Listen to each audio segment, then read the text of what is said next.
Shalom, everyone. This is Brother Travis at the King James Bible University, and this is a part 2 to Genesis chapter 1, verse 31. So in today's study, we are still following along after this creeping thing, which is the spider. The part 1 teaching and study was something that you can always reflect back on to understand through the precepts what was given unto you by God. So out of the one true doctrine, this one true place where we find out what thus said the Lord is the Sovereign King James Bible. The 1611 edition with the Apocrypha included. So if your Bible does not hold the Apocrypha, it is a false book.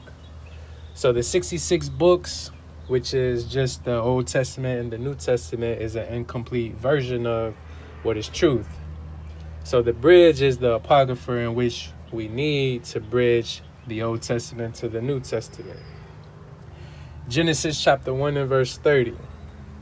And to every beast of the earth, and to every fowl of the air, and to everything that creepeth upon the earth, wherein there is life, I have given every green herb for meat. And it was so.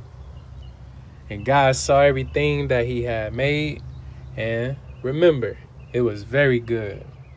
So everything he created is very good. God wouldn't have created it if he didn't see the purpose of that for creation, for us to learn of him. So everything is really for actually his benefit and for his own doing, and the reason why he saw that he wanted to create that creation. So everything is subject unto the Creator. Everything is actually under his own sovereign authority and government. So in everything that he created, wherein there is life, where is wisdom, he has given every green herb for meat. So this meat is speaking about something spiritual, in which we're going to find out on. We're going to go to Genesis chapter 9 and verse 3. So it's pretty much saying the same thing. Genesis chapter 9 and verse 3. Every moving thing that liveth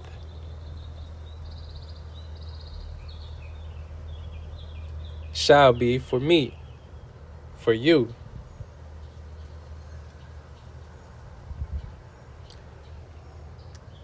Even as the green herb have I given you all things. So in this full thought right here, because that's what the semicolon is. It's a full thought. So right here, before the semicolon, every moving thing that liveth shall be meat for you. So it's going to be doctrine for us. So to find out meat in the way it's moving in Scripture, we're going to go to Leviticus chapter 2. We're going to look at verse 1 and verse 5.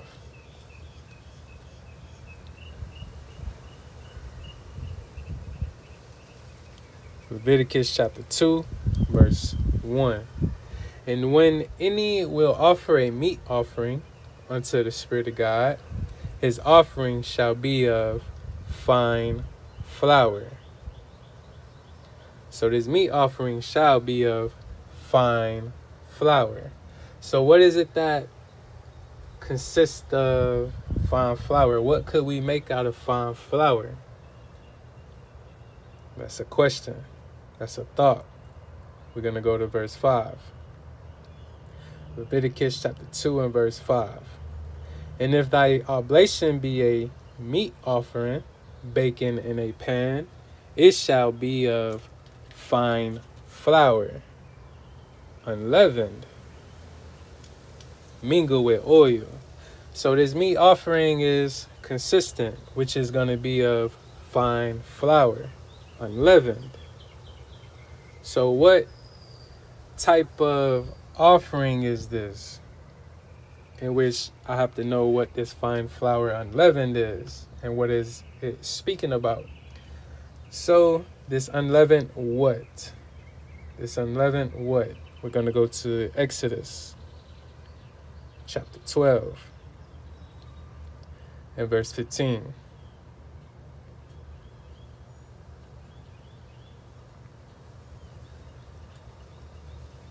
"7 days shall you eat, shall you learn unleavened bread." So for 7 days I shall learn unleavened bread unto completion.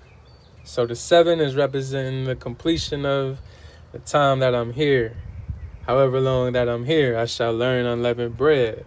So we are finding out about this meat, which is meat offering is of fine flour unleavened. So this pure knowledge, the bread that comes from heaven, that comes down, this is the unleavened bread. This is the meat. This is what I should learn of. This is the meat for me. So this is the doctrine.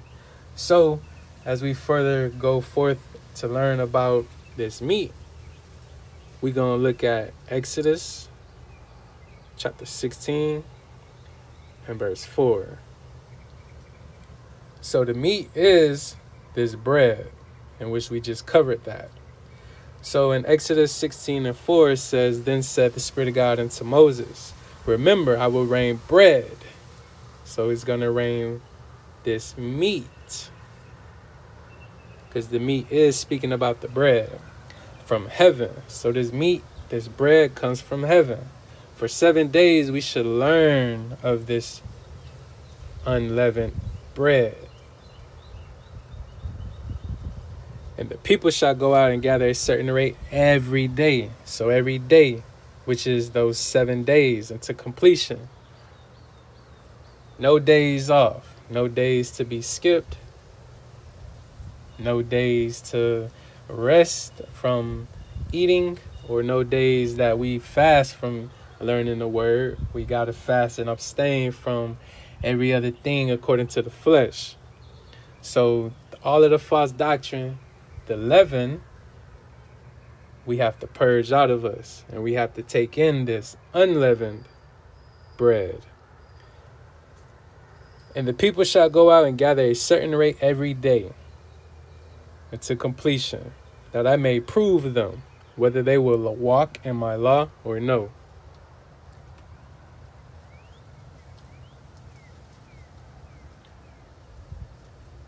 Deuteronomy chapter 32 and verse 2. "My doctrine shall drop as comparing the rain." Exodus chapter 16 verse 4. "I will rain bread from heaven for you." So this bread is speaking about this doctrine. This is the meat. So we should learn of this one true doctrine unto completion, without the use of any other doctrine, so that we could learn in the purest form of knowledge. There's no knowledge that's going to be mixed and mingled with the knowledge of what is from above. So the knowledge that's here on earth is not to be compared or to mate unto the doctrine and the knowledge of what came from above.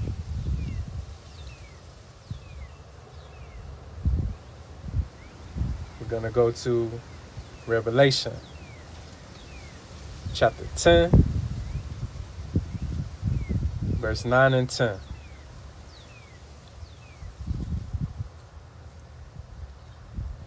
"And I went unto the angel, the messenger, and said unto him, Give me the little book.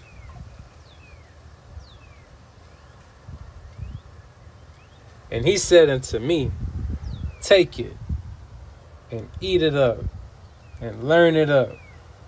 So the little book, take it, and learn it up. So this book is speaking about this doctrine. This is what we have to eat. Why? Because it's bread.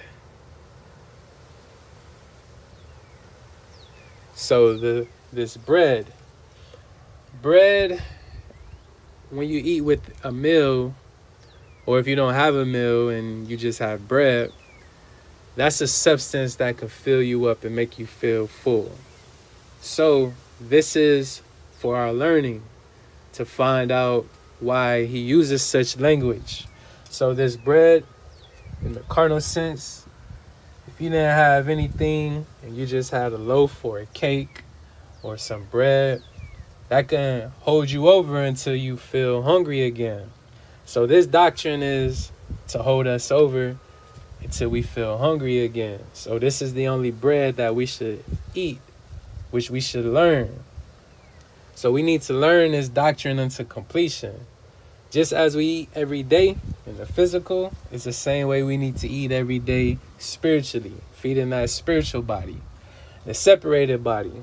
So it does have a need for hunger and thirst, in which we have to give unto it. So we're going to look at Matthew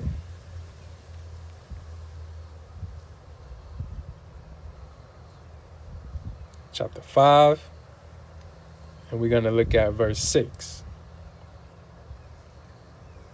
Blessed are they which do hunger and thirst after righteousness, for they shall be filled. So we have to hunger after righteousness. The righteousness is that bread that comes from heaven, just as we saw in Exodus 16:4. This is the little book that we should take and eat it up. So if we hunger after this book from the messenger, we have to learn it and gather it so that we can be filled. Because we shall be filled with what? With righteousness. So it's a spiritual thing. As long as we desire to want to know what is contained inside of this book and we learn it up, we shall be filled. So all we have to do is gather a certain rate every day and add it all up. And so that when we get an understanding of what it is that we read in, we can get the full understanding of what God is showing us through his word.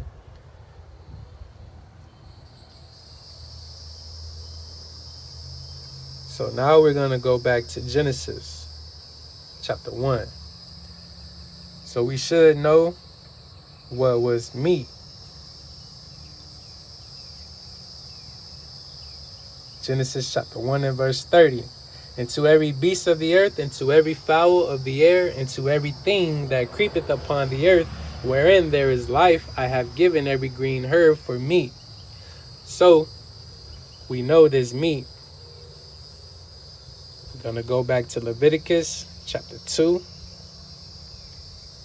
We're going to look at 1. So this meat offering is speaking about what?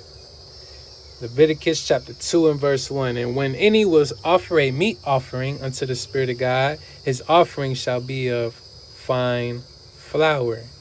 So keep in mind, this fine flour is unleavened. The unleavened is speaking about that bread, that doctrine. So this meat is speaking about the same as that bread, which we saw what the bread was, that's going to come down from heaven in Exodus 16:4. And the same way it's being rained down is the same way that we saw over here in Deuteronomy chapter 32 and verse 2, where it says, my doctrine shall drop as the rain. My speech shall distill as the dew, as the small rain upon the tender herb, and as the showers upon the grass. So the doctrine is coming down comparing to as rain. So rain came and descended from heaven, from that separation.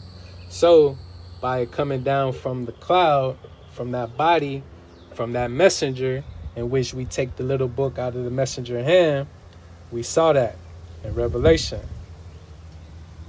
chapter 10, verse 9, where it says, and I went unto the angel. This angel is just speaking about a messenger. So it's not that we look upon this messenger like he's some godly being. He is separated according to how the Spirit of God called him, and he is holy, but we don't look upon the flesh. We just look upon the functioning of the messenger. in which the elders always have said, when you get a piece of mail in your mailbox or your P.O. box, or you get some type of packaging in which you care about what's inside of that packaging. You never carefully really open up the envelope. You rip it open, you tear it open, you toss it to the side. So what's really valuable is what's inside of that envelope. Same with this angel. It's the message that's within this angel, which is the book that this angel or this messenger has learned. So all we do is go to the messenger and say unto him, give me the little book. So we don't go to the messenger and be like, hey, what's your name? What's your age? How you doing? What's going on? Can I do this with you? Can I do that with you? Nah. Just go to the messenger and say, give me the little book. So you can do what? So you can take it and eat it up.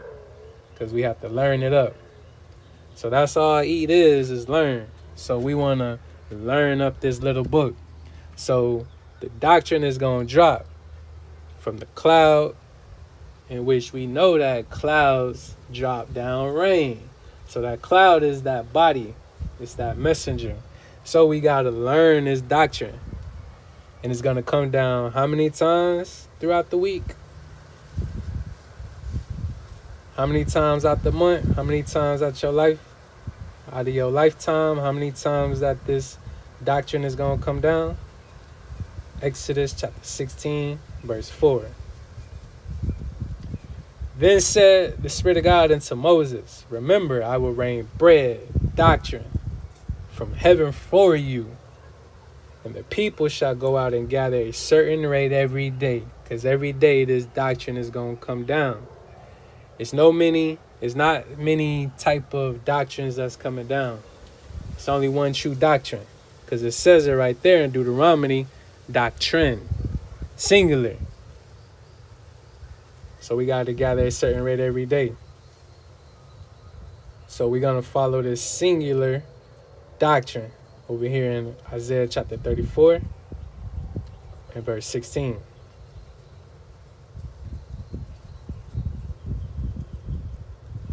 That same little book that we're going to get out of the messenger's hand, as which we saw that in Revelation chapter 10. Isaiah chapter 34 and verse 16. Seek ye out of the book, singular, that doctrine of the Spirit of God, including read. No one of these shall fail, none shall want her mate, none shall want her mate. Ecclesiastes chapter 12 and verse 12. So these are her mate. We don't want that mate. Ecclesiastes 12 and 12. And further by these, my son, be admonished of making many books, plural. There is no end. Books. We are to seek out of the book. So there is no end of making the many books, and there is a weariness of the flesh when we study out of those type of many books. Because there's only one doctrine that come down from heaven. So when we seek, we are to seek out of the book of the Lord and read. No one of these shall fail, none shall want her mate. For my mouth that has commanded, and his spirit it has gathered them. So just as what was stated earlier in the beginning was, we are to seek out of the complete Sovereign King James Bible with the Apocrypha included.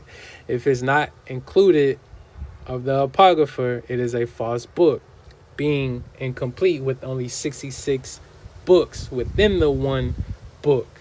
So that's why it says over here in Isaiah 34 and 16, no one of these shall fail.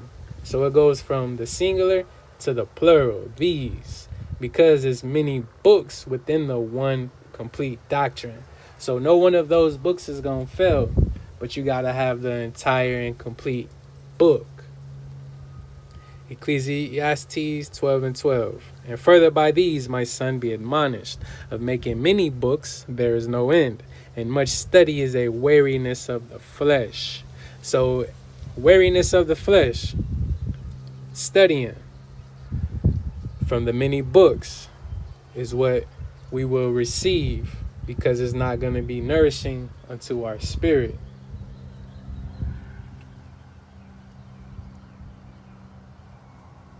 Genesis chapter 9 and verse 3. So we should now know what this meat is speaking about. Singular. So the meat is speaking about doctrine. Every moving thing that liveth shall be for doctrine. So we can learn about the many creations that God created, sending forth his word, because he created what? Genesis chapter 1 and verse 1. In the beginning, God created the heaven and the earth. This is what he created, the heaven and the earth. So everything that's within the earth, he created. Grass, birds, leaves, flowers, rocks, sand, dust, the spider. So we are still on this spider, and we're going to follow this spider back to Proverbs chapter 30.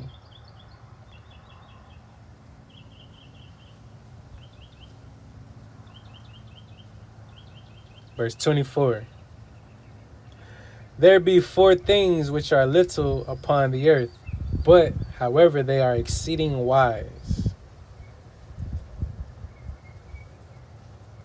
The ants are a people not strong, yet they prepare their meat in the summer. The conies are but a feeble folk, yet make they their houses in the rocks. The locusts have no king, yet go they forth all of them by bands. The spider taketh hold with her hands, and is in kings' palaces. So this little creature, the spider,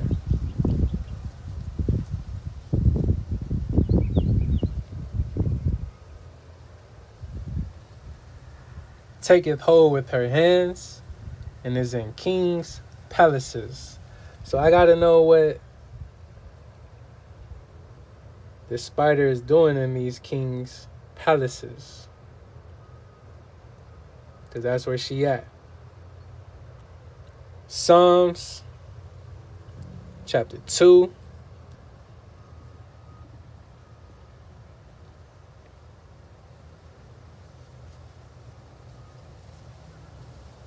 verse 1 through 3.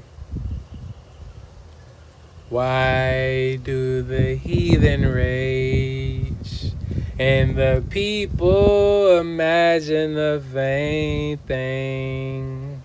The kings of the earth set themselves, and the rulers take counsel together against the Spirit of God and against his anointed, saying, let us break their bands asunder and cast away their cords from us. Alright, so I ain't no singer. I just willingly embarrassed myself. So hopefully y'all caught those words as I was trying to sing. So, why do the heathen rage and the people imagine a vain thing? The kings of the earth set themselves, and the rulers take counsel together against the Spirit of God and against his anointed, saying, let us break their bands asunder and cast away their cords from us. So right here in verse 2,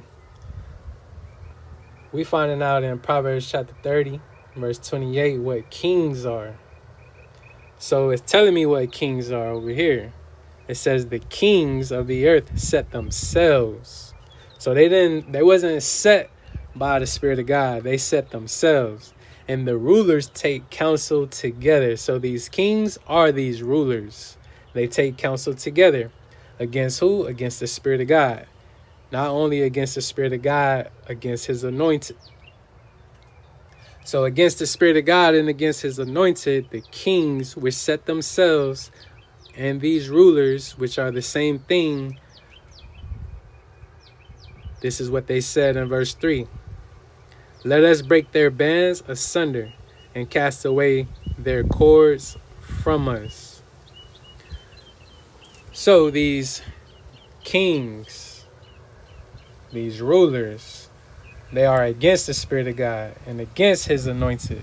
So they want to break the anointed bands and cast away the anointed cords, because they are wanting to establish their own bands and their own cords.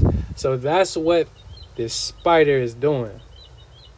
This spider that taketh hold with her hands, her powers, and is in king's palaces, is this spirit that is within this ruler, in which they want to rule with their own powers.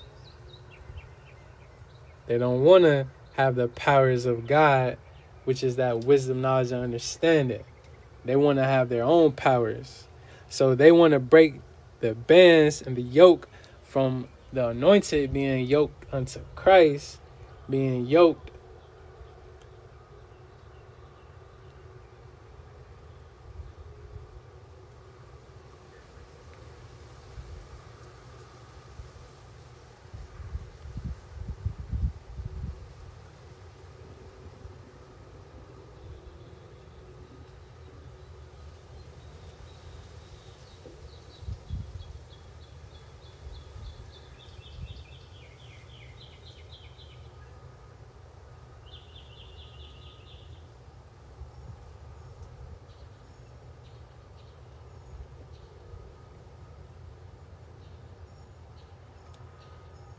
So this is the yoke. Matthew chapter 11, verse 29. Take my yoke upon you and learn of me. So we got to take the yoke upon us and learn of Christ. For I am meek and lowly in heart, and you shall find rest unto your souls. For my yoke is easy and my burden is light. So this yoke, they want to cast us away from the yoke. They want to cast us away from being a band with the Most High. Because the yoke is same as the band.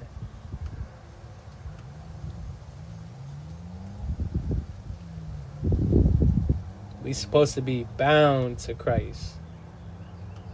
Yoked up to him. That's the cord.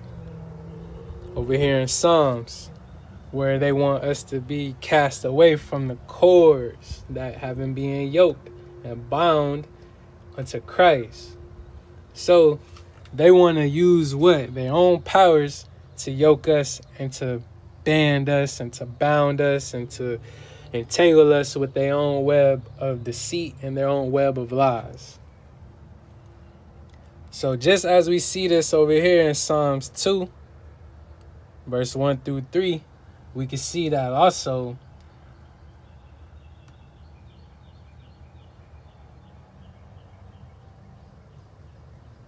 this was written in the Acts of the Apostles.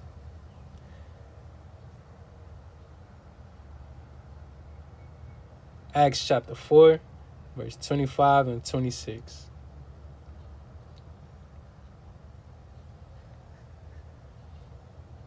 Who by the mouth of thy servant David has said, why do the heathen rage and the people imagine vain things?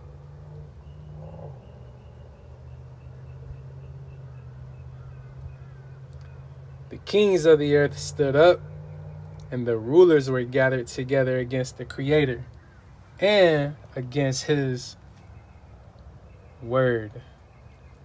So this is his anointed, his word. So against the Creator and against his word.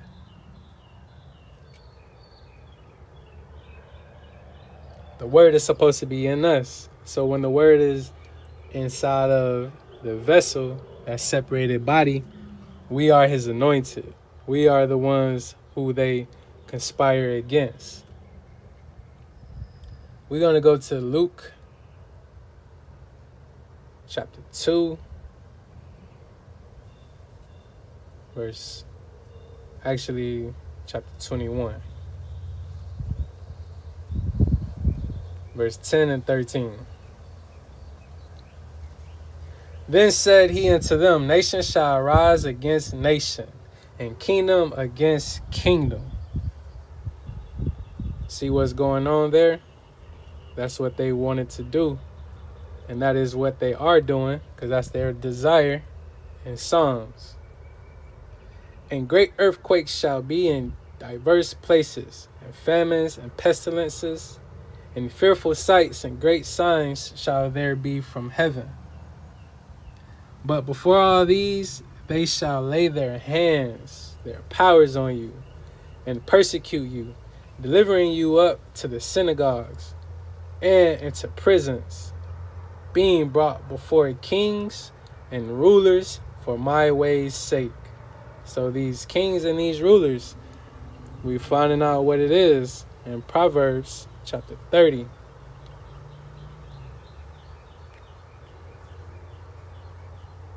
So we're finding out what these kings are. These kings are rulers. So they want to lay their hands, their powers.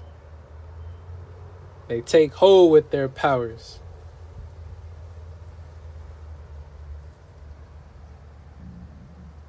We're going to go to Ecclesiastes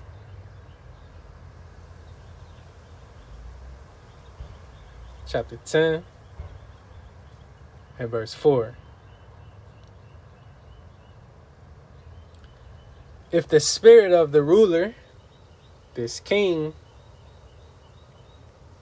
rise up against thee, leave not thy place. So it's going to be this spirit. It's going to rise up against you. Don't leave your place.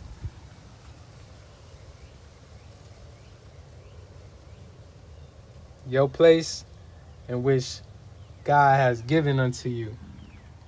It's for his safety and the refuge. Stay right there. Don't leave. Because the spirit is going to rule up and rise up against thee, seeking to take hold of you with her powers. We're going to go to Habakkuk chapter 1, verse 12 through 17.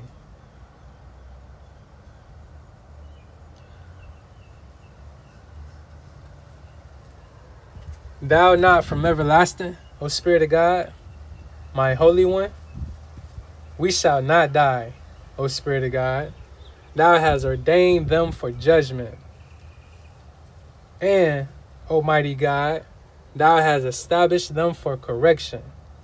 Thou art of purer eyes than to remember evil, and canst not look on iniquity. Wherefore lookest thou upon them that deal treacherously, and holdest thy tongue when the wicked devoureth the man that is more righteous than he? And makest them as the fishes of the sea, and makest men as the fishes of the sea, as the creeping things that have no ruler over them? They take up all of them with the angle. They catch them in their net, and gather them in their drag. Therefore they rejoice and are glad. Therefore they sacrifice unto their net, and burn incense unto their drag, because by them their portion is fat, and their meat plenteous. Shall they therefore empty their net, and not spare continually to slay the nations?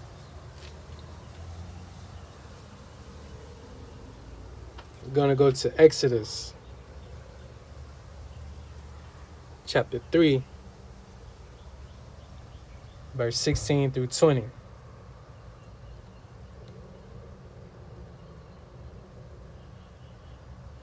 So right here in verse 16, it's speaking to the Spirit of God is speaking to Moses, right? So it's saying, go. So go, Moses, and gather the elders of Israel together. So we know, some of us know, I'm not going to say everyone knows, but Moses is the word of truth.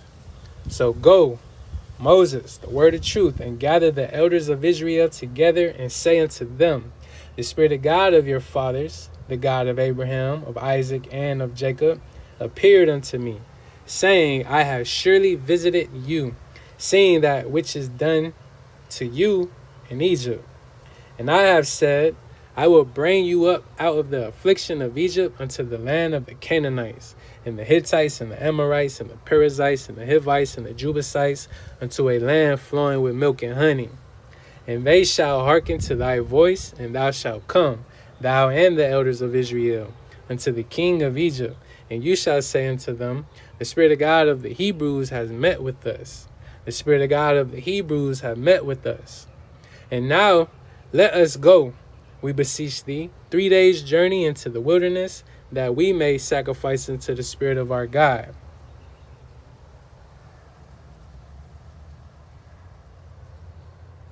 And I am sure that the king of Egypt, the ruler of Egypt, the ruler of bondage, will not let you go. No, not by a mighty hand. And I will stretch out my hand and smite Egypt with all my wonders, which I will do in the midst thereof. And after that he will let you go. So that's the sign from heaven in which the Spirit of God, by his stretched out hand, his mighty hand, is going to come down using his word, the messenger, and give unto all of those that seek liberation only through his word to follow that path and that journey of becoming free, being released of captivity, being in bondage, being in Egypt.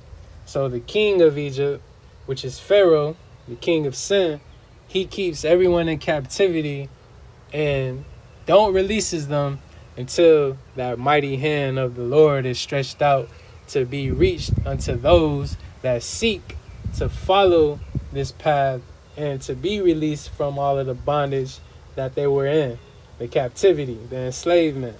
So being in those buildings made with hands is those places of worship in which God does not reside in. So those are the places of captivity in which a lot of us came out of those buildings, as I myself. So I myself was in those buildings, and I was in that web. I was entangled. I was taken hold on by that spider of the many spiders within that synagogue, that gathering place. And they all had powers because they were exceeding wise. So I want to share some of the type of powers they had. So the spiders are gathered and crawled inside of those dark holes. So those palaces, I'm going to show you.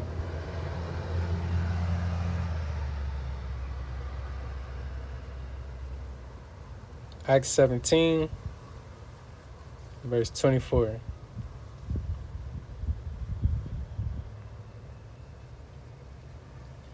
God that made the world and all things therein, seeing that he is creator of heaven and earth, dwelleth not in temples made with hands. So those palaces is where that spirit of those spiders are.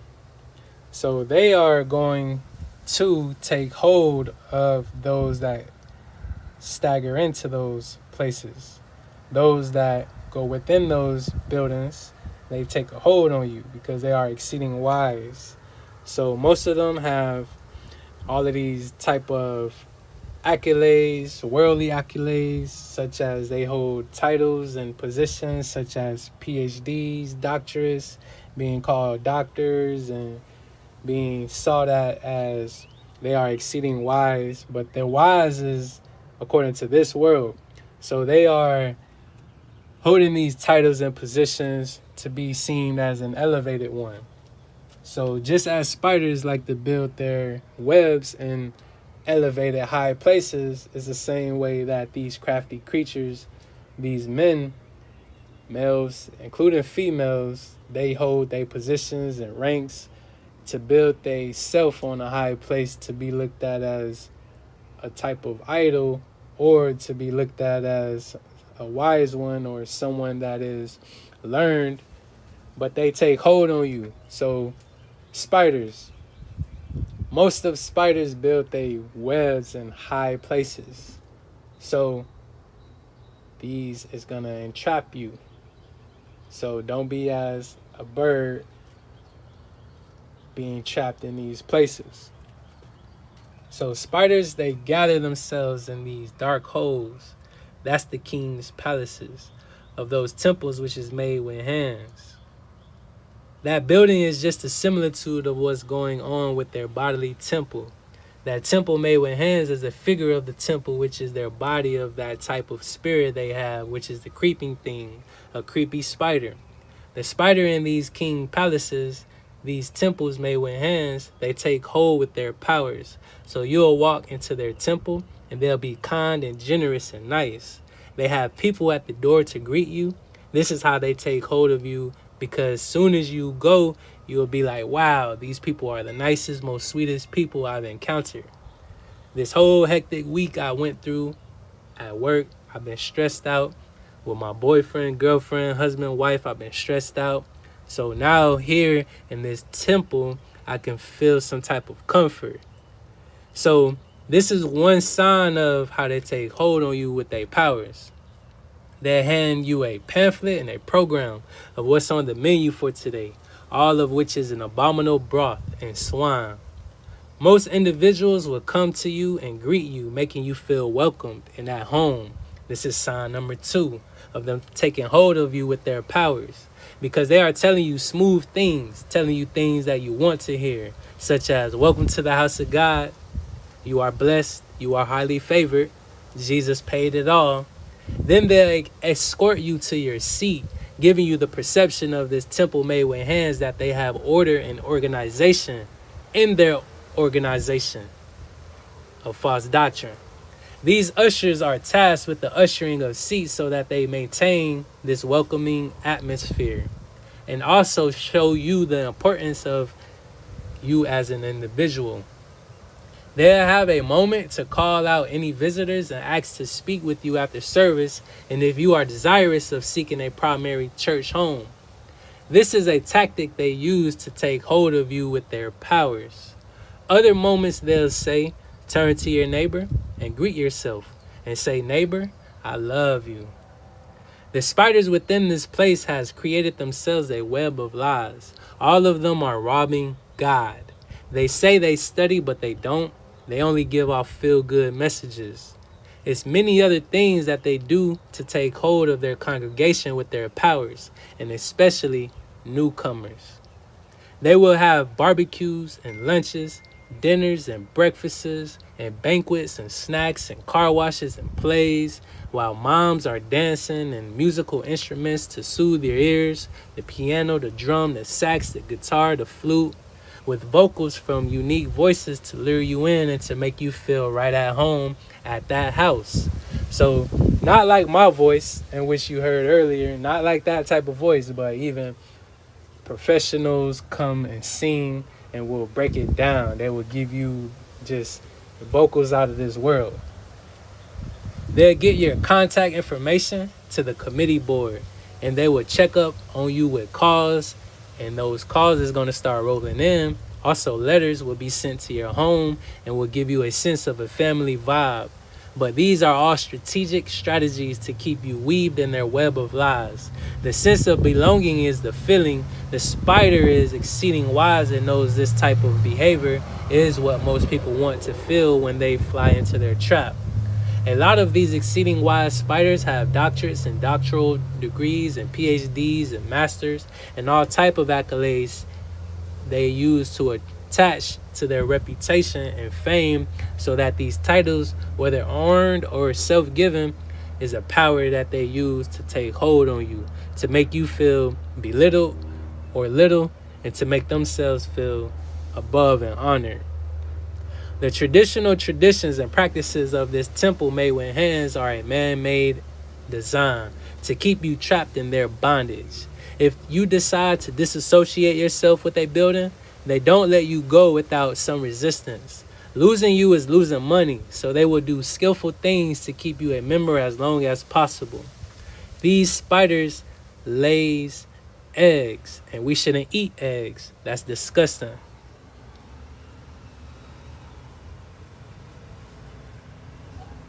Isaiah chapter 59.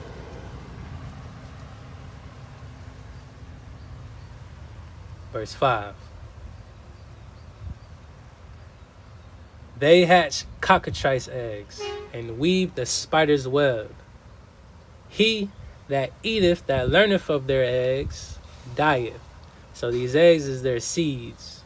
So we shouldn't learn of their seed, these eggs. And that which is crushed breaketh out into a viper. So these spiders weave the web of lies. We shouldn't learn of these lies, these eggs, because as soon as we learn of these eggs, we'll die.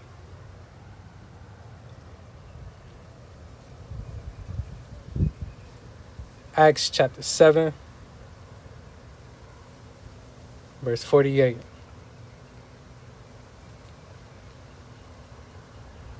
Howbeit, the Most High dwelleth not in temples made with hands, as said the prophet. So the Most High don't dwelleth in no temple made with hands. Those that weave the spider's web, that's the spider's temple. Ecclesiastes chapter 7, verse 25 and 26. I apply my heart to know, and to search, and to seek out wisdom, and the reason of things, and to know the wickedness of folly, even of foolishness and madness. And I find more bitter than death the woman, whose heart is snares and nets, and her hands as bands. Whoso pleaseth God shall escape from her, but the sinner shall be taken by her. So we got to get away from this spider, the spirit that's within these people, because they are all snares and nets. They want to take hold on us with their powers and band us up. And if we please God, we shall escape from her. So we got to learn how to please God, in which we go to 2 Timothy chapter 2 and verse 15. Study to show thyself approved unto God. This is how we please God. We study to show ourselves approved unto him. A workman that needeth not to be ashamed, rightly dividing the word of truth. So all of those that are in those buildings, they aren't rightly dividing the word of truth at all. They are all entangled in the web of lies, being deceived and deceiving. Because when we go to Hebrews chapter 9 and verse 24, this is why they aren't rightly dividing the truth. They aren't even properly studying. Because in Hebrews chapter 9 and verse 24, it reads, For Christ, so the word, is not entered into the holy places made with hands, made with powers. So those holy places that's made with powers, the spider taketh hold with her powers, and she is using her powers to create these holy places made with hands, which are the figures of the truth, which are similitudes of the true. The true temple is your vessel, the body, but into heaven itself, now to appear in the presence of God for us. So this is the main part of which we are coming to seek and to learn. For Christ is not entered into the holy places made with hands, which are figures of the true. So that word of God is not in those buildings. So we got to show ourselves approved, studying and learning at home, eating at home, gathering a certain rate every day from the one true doctrine, going to the messenger to learn of what is required of us, and to eat and to study and to seek out what is wisdom, the wisdom from above. So we got to gather a certain rate every day and come to a humbling spirit and realize that, okay, wow, God, the creator that created the heaven and the earth, he ain't playing.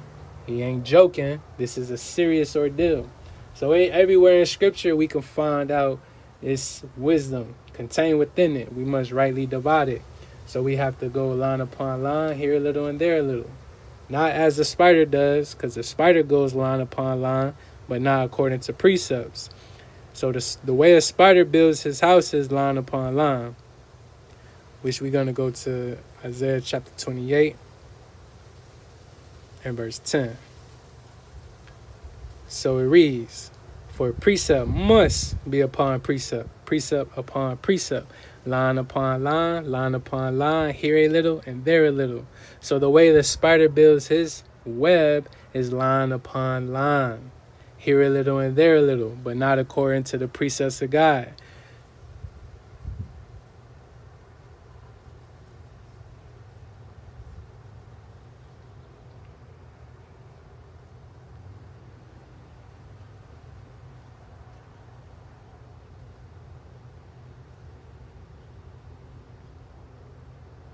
Isaiah 29:13.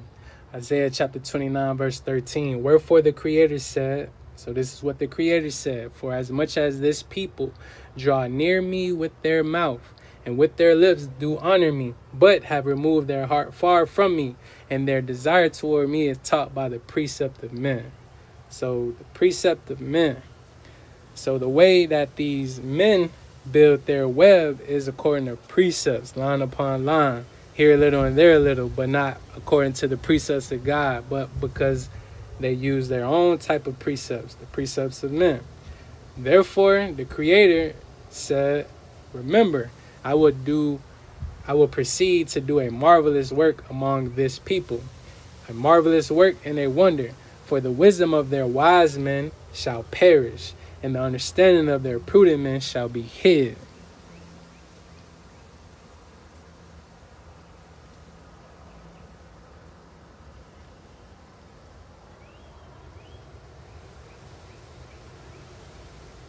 Proverbs chapter 30, verse 24. These four things which are little upon the earth, but they are exceeding wise, which is that spider. The wisdom of that spider is going to be hid. It's going to perish.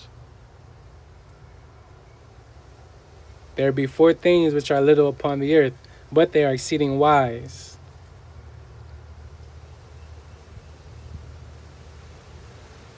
The spider.